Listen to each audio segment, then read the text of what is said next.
حدثنا ابو الوليد قال حدثنا شعبة عن جامع بن شداد عن عامر بن عبد الله بن الزبير عن أبي قال قلت للزبير إني لا أسمعك تحدث عن رسول الله صلى الله عليه وسلم كما يحدث فلان وفلان قال أما إني لم أفارقه ولكن سمعت يقول من كذب علي فليتبوأ مقعده من النار.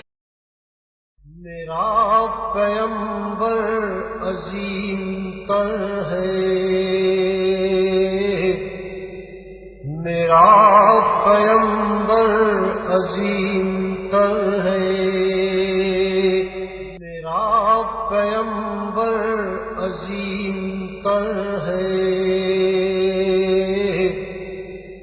میرا. میں نے آپ صلی اللہ علیہ وآلہ وسلم کو یہ بھی فرماتے ہوئے سنا ہے کہ جو شخص مجھ پر جھوٹ باندھے گا وہ اپنا ٹھکانہ جہنم میں بنا لے. صحیح بخاری حدیث 107. وہ علم کی اور عمل کی حد بھی ازل بھی اس کا ہے اور ابد بھی.